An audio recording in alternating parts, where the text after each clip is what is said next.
A participação agora encantadora da nossa querida Ana Paula Henkel. Ela que está às 7 horas da manhã, lá no horário da Califórnia, conversando com a gente. Vai conversar com o Marinho, que entende tudo de eleição americana. Mas antes, eu vou fazer uma pergunta para você de cunho esportivo, minha querida Ana Paula. Você que já foi campeã, já trouxe medalhas e medalhas, troféus, a nossa heroína nas quadras e na areia. Na sua época de jogadora, os jogadores, assim, os esportistas, um pé de cabeça do outro ou não, no meio esportivo? Do mesmo time, não. Do mesmo time, não, né? do adversário. Mas de Cuba, pediu. Muito bem. Então, eu vou deixar agora para que o Marinho faça as perguntas, porque eu tô meio por forex da eleição. Ana Paula, prazer em revê-la. Foi demais aí a nossa cobertura em conjunto da apuração. Bom, fato é que várias pendências no ar, suspeitas de fraude pairando no ar pelo lado do Trump. Alguns estados aí, vantagens do Biden no momento, vantagens do Trump também em outros, também se afunilando. Eu queria que você desse primeiro um panorama aí meio amplo e geral nesse momento. Como é que você está enxergando o que está em curso? Prazer estar aqui com vocês de novo, meninos. Bom, Marinho, um panorama geral a gente vai ter que ficar 20 minutos aqui, porque está acontecendo tanta coisa em vários estados ao mesmo tempo, como se 2020 não já tivesse sido um ano absolutamente único, né, inusitado. Essa eleição americana também aí está entrando para a história, já entrou para a história como... de uma maneira assim, em vários aspectos bem diferente, né? E a gente está vendo aqui agora brigas judiciais. Agora a equipe legal do Trump acabou de tuitar que eles ganharam o direito de entrar no centro de votos na Pensilvânia, né? Que eles não estavam conseguindo entrar. Porque o Trump, muita gente já está até me perguntando aqui nas minhas redes sociais por que se não é errado o Trump dizer no Twitter stop the count, né? Parem de contar os votos. Ele não disse parem de contar os votos, ele disse parem de contar os votos que chegaram depois do dia 3 de novembro, né? Que é o dia da eleição. E é isso que o time legal aí centenas de advogados da equipe do Trump, eles estão espalhados por esses estados aí chave, né? Pensilvânia, Wisconsin, Michigan também, Arizona, Nevada, são esses 5 que ainda, Geórgia também, eles ainda estão vendo ali, contando os votos. Eles querem ver, não é que não vá se contar os votos, mas os votos legais. Eu me comuniquei com algumas pessoas do Partido Republicano em Washington, Marinho, e muitas coisas estão aparecendo e no mínimo, obviamente que a gente não vai ficar gritando aqui fraude, fraude, fraude de uma maneira leviana, a gente tem que ser pragmático e acompanhar, né, o andar aí da carruagem desses dias, mas algumas coisas são no mínimo suspeitas, né? O que eles me reportaram de Washington, por exemplo... votos em Michigan e na Pensilvânia de pessoas que já morreram, votos estão como contabilizados no sistema eletrônico na internet, várias pessoas que morreram em 1900, 1902, e esses votos foram computados. Votos de pessoas que mudaram de estado. Aqui nos Estados Unidos, quando você muda de estado, se você quiser votar, você tem que levar o seu registro, né, para o estado. Então algumas pessoas estão votando 2 vezes porque elas mudaram de estado. O estado continuou mandando a cédula para o seu endereço antigo e essas cédulas foram interceptadas ou recebidas de alguma maneira nos endereços e os votos foram computados. Exatamente. Então isso tudo aí vai acabar parando nas cortes judiciais, com certeza. Inclusive daqui a só um dado rapidinho, 1h30 da tarde a campanha do Trump vai fazer um pronunciamento oficial diretamente de Las Vegas, exatamente indo ao encontro disso que você trouxe pra gente, que vários eleitores de outros estados estão votando em Nevada e estão, assim, influenciando a contagem final lá. Então, só um dado importante para a gente ficar de olho, 1h30 aqui de Brasília. Ana, Boa tarde, o Zuckerman que tá falando aqui, tudo bem? Eu tava acompanhando tá elegante, aqui... Zuzu. Obrigado. Você viu? Com calma aqui. Pô, primeiro, parabéns, né, por você estar trabalhando tanto. Eu tava comentando aqui no intervalo que o seu jornalismo, o seu trabalho é incansável, né? Quem tá acompanhando aqui pelo Marinho viu e parabéns, primeira coisa. Obrigada. Tava vendo as reportagens e teve o discurso dos dois, tanto do Trump quanto do Biden. O que você sentiu do discurso deles? Olha, o discurso dos dois foram basicamente o mesmo discurso de os dois acham que venceram e pediram para as bases não desanimarem, né, que eles vão continuar aí lutando, mas obviamente que a retórica do Trump é sempre uma retórica, a imprensa sempre pega a retórica dele como o bufão laranja da Casa Branca, que não vai sair da Casa Branca, que já declarou vitória. E não é bem assim, e o Biden bonzinho, e não é bem assim. Os dois discursos, eles foram no intuito de alimentar as bases eleitorais e dizer, olha, a gente está lutando, vamos continuar lutando, estamos vencendo. Então foi o que eu achei mais absurdo, para ser bem sincera, foi que o Biden fez o discurso dele primeiro, logo depois o Trump foi no Twitter e fez um tweet muito parecido com o discurso do Biden, e o Twitter bloqueou o tweet do presidente norte-americano. Isso, para mim, é uma das coisas mais graves dessa eleição que eu vi, foi a interferência dessas plataformas, Twitter, Facebook, em reportagens que mostravam, a reportagem do New York Post, por exemplo, que mostrava com muitas evidências significativas, inclusive do FBI, de envolvimento do Hunter Biden, que é filho do Joe Biden, com a China, com a Ucrânia, e aí também mostrando um possível tráfico de influência do pai quando ele era vice-presidente. O Twitter bloqueou, o Facebook bloqueou. Isso para mim é o mais preocupante de tudo isso, não apenas dessa eleição, mas de toda a pandemia, de como nossas liberdades foram amarradas e cerceadas de uma maneira brutal. Aqui na Califórnia, para vocês terem uma ideia, o governador lançou agora, semana passada, algumas diretrizes para o Thanksgiving, né, que é o Dia de Ação de Graças, uma data muito comemorada aqui para os americanos, e para o Natal dentro da pandemia. Gente, é Califórnia, nos Estados Unidos. Nessas diretrizes, as reuniões só podem acontecer durante 2 horas, não podem ter mais de 6 pessoas, todo mundo tem que usar máscara, não pode cantar, o banheiro tem que ser higienizado toda vez que alguém for ao banheiro e os pratos e talheres têm que ser todos descartáveis. Ou seja, é um absurdo isso.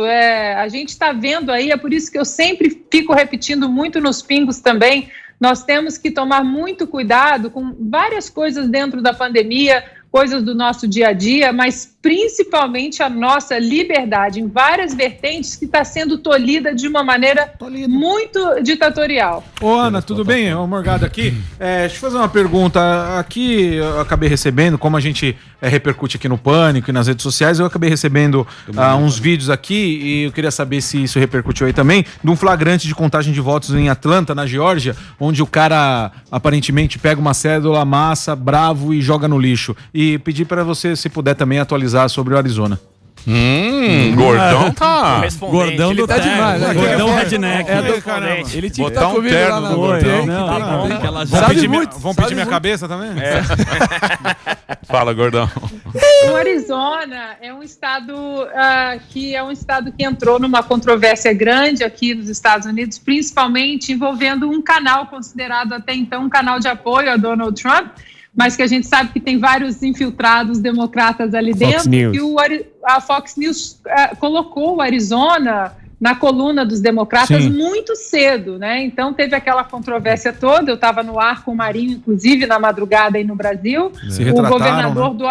O governador do Arizona foi e falou, olha, não, tem muitos votos chegando aqui ainda. A própria CNN americana já retratou, já voltou que o Arizona ainda está em play, ainda está aberto, mas a equipe legal dos advogados do Trump também está no Arizona, porque muitos votos estão chegando ainda nos centros e votos de condados onde normalmente Donald Trump ele fez um número muito significativo em 2016. Então, o Arizona vai acabar entrando aí no meio dessa confusão toda. A própria Nevada, né, que são apenas 6 delegados, esses 6 delegados aí, eles podem decidir a eleição, já que Joe Biden tem 264, se ele vence a Nevada, ele leva os 6 e atinge o 270. Então, são 2 estados ali, né, o Arizona e Nevada, que fazem fronteira com a Califórnia. Então, eu até comentei com o Marinho na nossa transmissão, é difícil entender o Arizona... o voto, né, o mapa eleitoral do Arizona começa a mudar um pouco nos últimos 10 anos. Algumas bases estão começando a votar democrata, mas são pessoas que migram da Califórnia porque não aguentam as políticas públicas aqui desastrosas da Califórnia, como altos impostos, muitas regulações para você empreender, migram para o Arizona e chegam lá e votam nos democratas. Então é difícil de entender isso. Eu tenho uma pergunta. Perdão. Sobre os vídeos, você sabe se isso é verdade, se é fake news? Tem muitos vídeos rolando na internet, eu vi esse vídeo, tem um vídeo também. O que preocupa para mim é que teve um centro na Pensilvânia, um centro que recebe todos esses votos aí, e talvez por isso que eles tenham feito isso, porque esse vídeo acabou vazando. Esse centro eles colocaram, né, tapume nas janelas ali, eles não deixaram ninguém mais observar as pessoas lá dentro contando, né, esses votos. Então, esse vídeo está circulando, mas ainda não sabemos por que aquele empregado ali amassou, né, um papel ali na pilha de votos e jogou no lixo. Ana, eu tenho uma pergunta, assim, eu entendo pouco de política americana, eu olho muitos dados de mercado. Teoricamente, para as empresas de tecnologia, isso inclui o Facebook, o Google e todas as outras, o Biden é pior, porque o Biden já falou que vai criar impostos, já acenou nesse sentido. Ele também já falou em propor a divisão dessas empresas de tecnologia para promover competição no setor.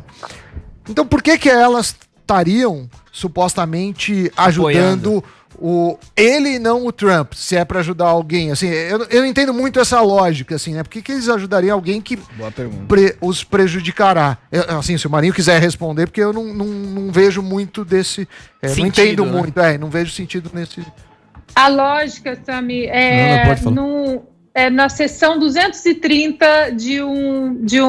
do CDA, que é o Communications Decency Act, que é uma lei aqui dos Estados Unidos que foi passada nos anos 90, que protege as plataformas Facebook, Twitter, como se elas fossem distribuidoras no sentido de ações legais. Por exemplo, até dei o exemplo ontem nos Pingos sobre o livro do Fiuza, o Fake Brasil, que ele acabou de lançar e que, aliás, é engraçadíssimo e maravilhoso. O conteúdo do livro do Fiuza, ou seja, o editor é responsável pelo conteúdo do livro do Fiuza, não aquela livraria que vai vender o livro do Fiuza. Então, se alguém quer processar o Fiuza, essa pessoa não pode processar a livraria, tem que processar o editor. O que a seção 230 do CDA diz? Que as plataformas, o Twitter, o Facebook, elas são a livraria. Elas distribuem, elas estão ali apenas como plataformas, então elas não são responsáveis por ações legais. Acontece que a partir do momento que você começa a editar o conteúdo, você perde essa proteção da seção 230 da CDA e você passa a abrir, então, espaço para que as pessoas entrem com processos legais pesados em você. Aí imagina o mundo inteiro processando o Twitter ou o Facebook por algum conteúdo que tenha ofendido ou ameaçado.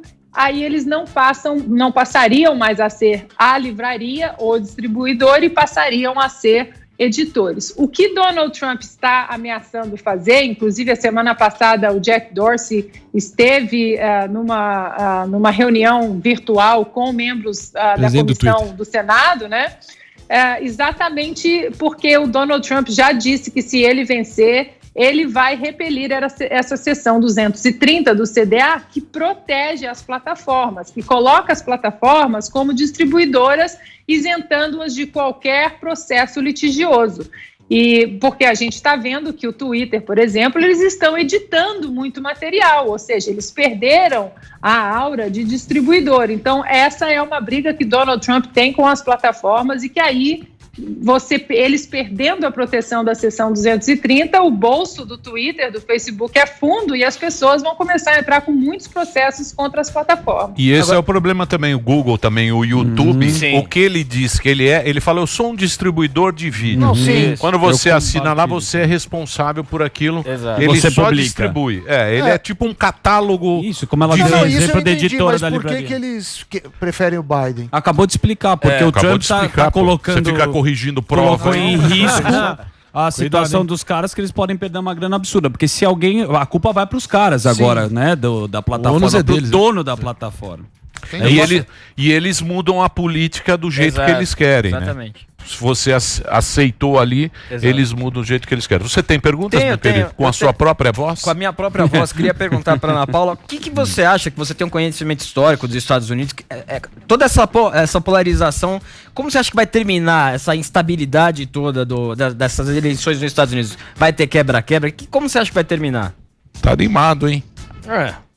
Tá animado. Eu acho que vai ter quebra-quebra se Donald Trump conseguir mostrar que ele venceu, né? Porque os números iniciais davam vantagem muito grande para ele em condados que até então, 2016, ele apareceu com pouca expressão. Então, eu acho que vai ter quebra-quebra se por acaso Donald Trump conseguir reverter também algum Nevada, por exemplo, Arizona, virar e entrar aí na corrida de novo. Hoje, tudo indica que Joe Biden tem um caminho bem mais fácil e bem mais rápido para se eleger, mas colocando tudo em perspectiva, ainda tem estados importantes que não estão fechados, o Donald Trump pode virar aí, vai ser um milagre, mas ele pode virar. E aí eu acho que vai ter um quebra-quebra sim. Eu sempre... Pode falar. Não, desculpa, pode complementar. Não, o que eu ia falar só é que eu acho que está um pouco diferente de 2016. A diferença para mim, ela agora é partidária no sentido de o próprio Partido Democrata de 2016, o partido da Hillary, não é esse partido democrata que a gente vê hoje. Esse partido do Joe Biden, ele foi totalmente sequestrado pela ala extrema esquerda do partido, que é a ala mais forte, com políticas... É o PSOL. Se Joe Biden vencer, vai ser o PSOL aí na presidência dentro da Casa Branca, e eu acho também que dificilmente ele vai fechar o mandato dele. Ele não está bem de saúde, a Kamala Harris vai provavelmente aí se tornar a primeira presidente mulher dos Estados Unidos. E ela, sim, ela é da ala totalmente radical esquerda do Partido Democrata. Tá certo. Muito Tem uma bem. previsão pro dia que acaba isso? Porque, Pô, desculpa, tá muito ansioso. Não, deixa lá. não. Deixa fica aí. 12, dia 15, deixa você tem lá. mais ou Deixa menos lá, uma a gente data? tem Ana? assunto. Hoje a gente Tem como deve ter chamar uma a Ana Paula aqui. Não, senão tudo não bem, sei. mas a pode gente ser pode, hoje, a pode ser Ana hoje, pode pode estar ser todo Pô, liberar, você viu que um aqui. monte de estado lá Pode ser hoje. liberou drogas pesadas. Oregon, Tá lá, Igor. liberou cocaína, Oregon heroína. Cocaína pra turma. isso é vai bom. dar. Vai ter anão Liberou, cheirando liberou. cocaína. Meu Liberou Deus do céu. anões. Mas Imagina os olha só, anões Deixa a cheirando. Ana Anões falar. cheirando, meu. Que isso? Oi? acho que tem uma boa notícia no meio disso tudo aí, que era uma preocupação muito, muito grande, porque a gente vê que esse Partido Democrata, que eu estava falando para vocês, muito radical, com políticas muito, muito radicais mesmo, esse Partido Democrata, eles têm um projeto de poder aí de tomar a presidência, continuar com a maioria na Câmara e tomar o Senado, que era dos republicanos, né? Tanto é que eles investiram mais de 300 milhões de dólares nas campanhas para os senadores democratas.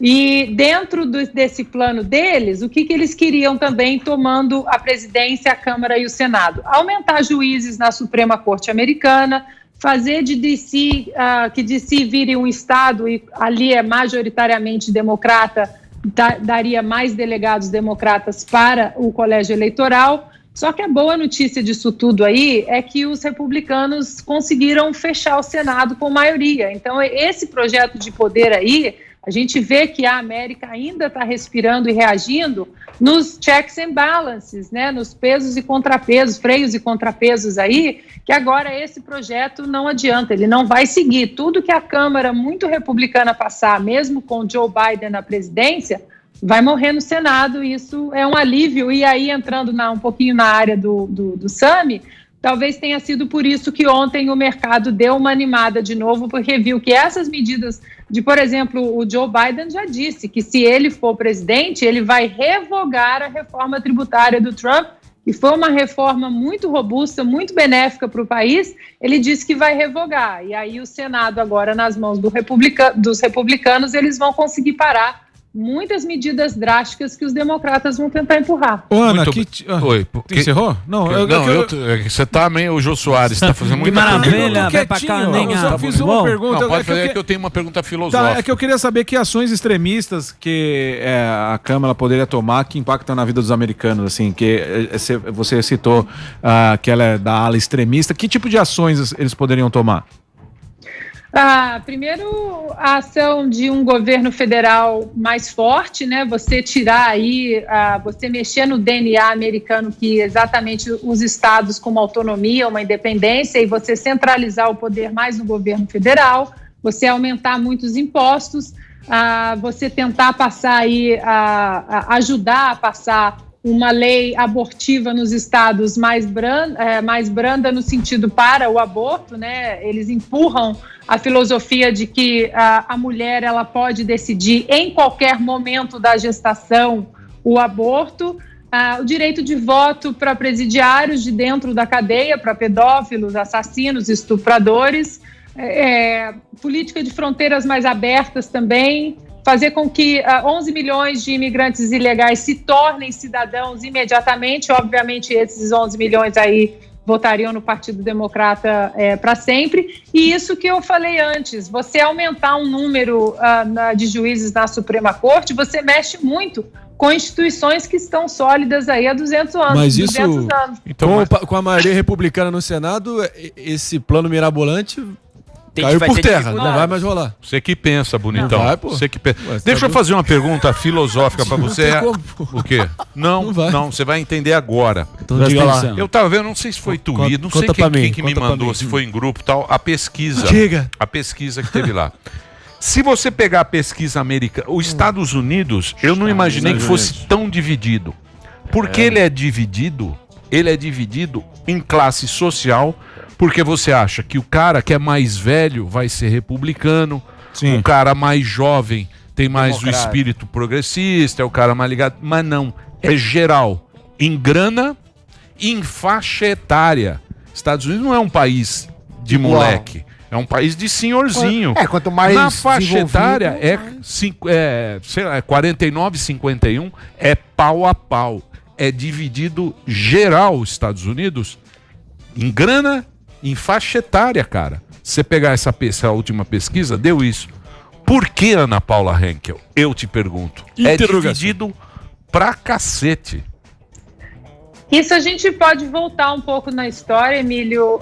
Quando as pessoas falam que os Estados Unidos é um grande melting pot, ou seja, várias etnias e várias pessoas de vários estados, de vários países, isso realmente acontece aqui. Os Estados Unidos, eles recebem aí 1 milhão de imigrantes por ano legalizados, né? Por ano entram 1 milhão de imigrantes aqui que vêm morar, vêm começar as suas vidas aqui, isso aí de várias etnias, vários países. Acontece que esses grupos, eles não se misturam, eles vão para as suas comunidades e ali eles não se misturam. As comunidades negras, elas ficam muito entre elas, os latinos também, as comunidades latinas, eles ficam muito entre eles, os chineses, os japoneses, e é assim, não é essa mistura que nós temos no Brasil, o melting pot, nós misturamos muito mais. Um dado que eu achei muito interessante dentro dessa eleição foi um condado, perdão, na Flórida, e aí o Paulo pode até falar também se ele quiser, um condado na Flórida, porque a Flórida a gente fala que é um mini Estados Unidos, né? Ali a gente vê de tudo, a gente vê venezuelanos, cubanos, negros, asiáticos, americanos também, então a gente fala que é uma mini América. E aí, mais uma vez, os institutos de pesquisa nessa eleição davam uma larga vitória ali para Joe Biden na Flórida e não aconteceu isso. mas alguns condados, para vocês terem uma ideia, na Flórida, onde Hillary ganhou de mais 20, mais 14, mais 12, esse ano o Trump ganhou de mais 7, mais 4, mais 12. Ou seja, isso que você falou, Emílio, é interessante. Os Estados Unidos aí, as pessoas imaginam, né, é uma nação aí de velhinhos. Eu acho que independentemente do resultado dessa eleição, eu acho que o que o Donald Trump trouxe para o Partido Republicano é um caminho sem volta e um caminho muito positivo, exatamente de ter dado uma rejuvenescida, de ser também o partido, o Fun Party, o partido energético, o partido jovem. Então, hoje a gente viu que nesses últimos 12 meses houve um crescimento muito grande de jovens que antes migravam para o Partido Democrata, agora se registrando como eleitores do Partido Republicano. Então, isso também, essa eleição mudou muito em relação a isso. A própria administração do Donald Trump, ele agora ele colocou o Partido Republicano em contato com essas classes trabalhadoras, principalmente lá em cima, onde a gente está vendo no cinturão da ferrugem, né, Pensilvânia, Wisconsin, Michigan, que ali tinha uma muralha azul chamada Blue Wall, que, né, muita gente de sindicato, muita classe trabalhadora que votava especificamente há muitos anos nos democratas. E o Donald Trump chacoalhou, colocou esse muro aí no chão e agora entra em contato direto com essa classe trabalhadora. Mesmo se perder, ele deixou assim Perdeu, negão. Não venha querer defender o Trump, não. Vai perder imitação. Perdeu. Tem que aceitar. Eu arrumo o Biden na mesma hora. Não, você tá louco porque você não vai mais imitar ele. Sua melhor imitação. Tá triste. Emilio is fantastic. É mais importante. Ana Paula, obrigado pelo papo aqui com a gente. A gente sabe que, puta, 7 da manhã. Tá virada, né, fia? Tá viradíssima. Obrigado pelo papo. Muito. 3 dias virado. E tem o curso da Ana Paula, se você quiser conhecer esse papo de Estados Unidos, ela sabe tudo. Excelente. Aí você vai entender a eleição, essas complicações. Regras de futebol americano, essas coisas que a gente não entende. Comprar uma camisa do Giants, falar da NBA. Olha, o futebol americano, por um pequeno parênteses, gente, é muito fácil, porque eu expliquei para minha mãe de 75 anos e ela entendeu. Exato. Você tem 4 chances para andar 10 metros. Pronto. Boa. Tá bom. Cada jogada tem 3 regras. Se você não andar 10 metros nas 4 chances, a bola volta pro outro time. Explicou rápido. Sim, valeu. Mesmo. Obrigado, Ana Paula. Obrigado aí pelo papo. Tchau, pessoal. Ana Paula Vôlei é o Instagram da Ana Paula. Você entra lá, xingue muito. Que isso? Lógico que não. É agradável, não xinga nada. Não, é pra xingar, não é pra xingar? Não, ela não. Ela é intocável. Ela já foi xingada. Ela é adorável. Já pediram. É sério? Pediram? Mas não vamos tocar nesse. Então vamos. Flor do nosso dia. Já pediram lá. De humorismo. Pediram a... Opa. A Red. Complicado, hein? Complicado, hein, galera? Eu sei quem foi, mas não vou falar. Deixa eu falar aí. Vamos pro intervalo que tem break com alegrias. Alegria. Alegria e ousadia. O que é? Eita. Eu também sei quem foi. Louco, sabe faz ao vivo, galera. Eita aí. Mas você vê que no sorriso dela ela não guarda nenhum ressentimento. Não. Graças a Deus. É o semblante de quem tá firme e sabe o que faz. Quem tá no topo não olha pra baixo. É isso aí. Vamos pro break. Obrigado,